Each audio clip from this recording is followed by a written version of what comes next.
Shalom, permisa seputar Papua TV. Di saat hari ini kita akan membahas tentang karena kita, dia menderita. Kita ada dalam minggu-minggu kesengsaraan dan kita akan membahas bagaimana penderitaan yang dialami oleh Yesus Kristus. Nah, pembacaan kita di hari ini dari Kitab Yesaya pasal 53 ayat 3 hingga ayatnya yang kelima. Saya akan bacakan bagi kita sekalian. Ia dihina dan dihindari orang, seorang yang penuh kesengsaraan dan yang biasa menderita kesakitan. Ia sangat dihina sehingga orang menutup mukanya terhadap dia, dan bagi kita pun dia tidak termaksud hitungan.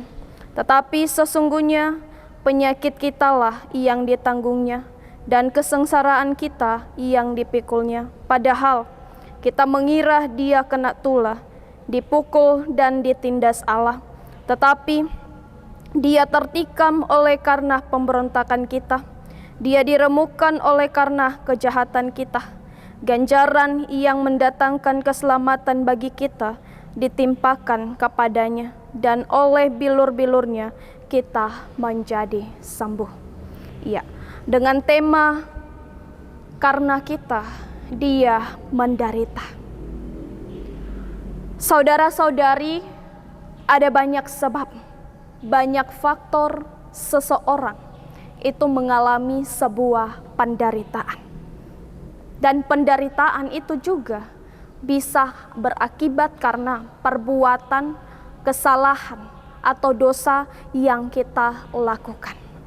Contohnya, orang yang masuk penjara itu karena pelanggaran hukum, karena kesalahan yang dia buat sendiri.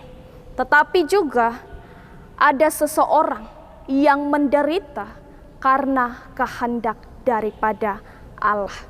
Nah, di dalam perenungan kita di hari ini memperlihatkan kita tentang bagaimana proses penderitaan, penganiayaan yang dialami oleh seorang hamba. Dan seorang hamba yang dimaksudkan di dalam pembacaan kita itu ialah Yesus Kristus. Di ayat yang ketiga dijelaskan bahwa hamba yang menderita yaitu Yesus. Di ayat 3 dibilang dia dihina, dia dihindari orang, dia mengalami kesengsaraan, dia menderita kesakitan. Dan ayat ke-5 juga dikatakan bahwa dia tertikam, dia diremukkan, dia dihukum, dia dianiaya sampai mati. Saudara-saudari, Yesus, dia mengalami semua penderitaan, dia mengalami semua kesakitan, kehinaan.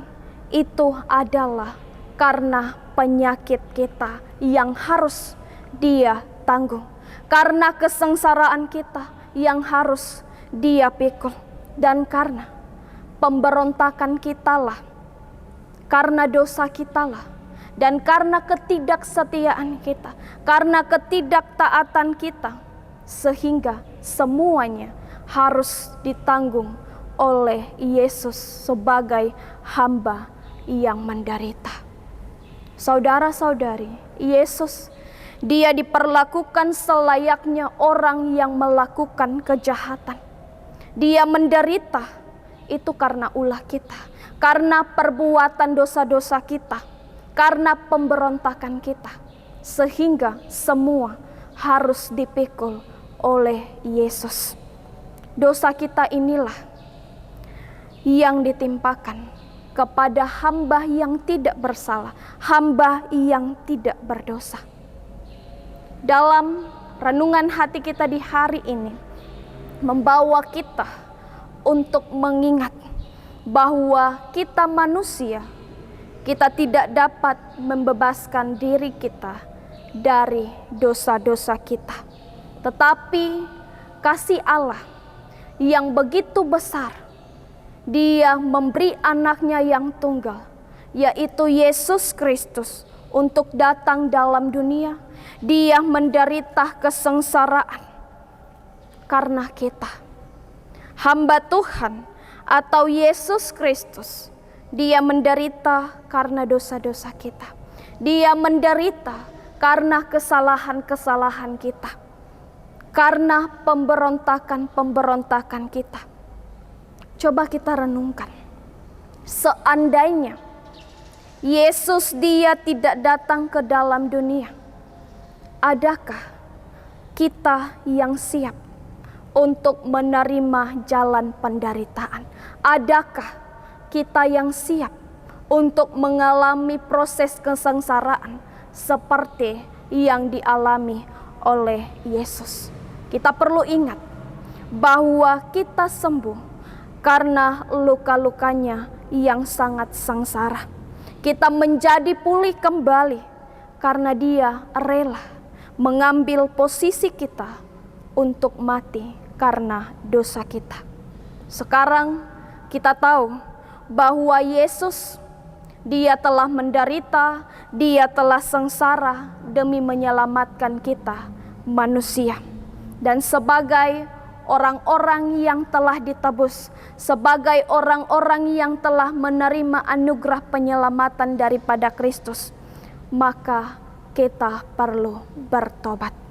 Kita harus meninggalkan cara hidup yang lama. Harus ada pembaharuan dalam hidup kita. Dan terus hidup kita berpusat hanya kepada Kristus. Supaya pengorbanan Kristus bagi kita itu tidak menjadi sia-sia. Dan poin yang kedua, dalam segala derita yang dialami oleh Yesus Kristus, dia yang menerima dan menjalaninya dengan segala ketaatan, dengan segala kesetiaan dan penyerahan diri kepada Allah. Maka ada 3 hal memberi nilai bagi kita yang begitu berarti. Demikian ketika kita diperhadapkan dengan sebuah penderitaan karena iman percaya kita kepada Kristus, maka tetaplah kita setia, tetaplah kita taat, dan terus kita menaruh pengharapan hidup kita hanya kepada Allah sampai dia datang pada kali yang kedua, membawa kemenangan, kehidupan yang kekal bagi setiap kita yang terus percaya dengan iman yang teguh kepadanya. Tuhan memberkati kita dengan firman-Nya. Amin.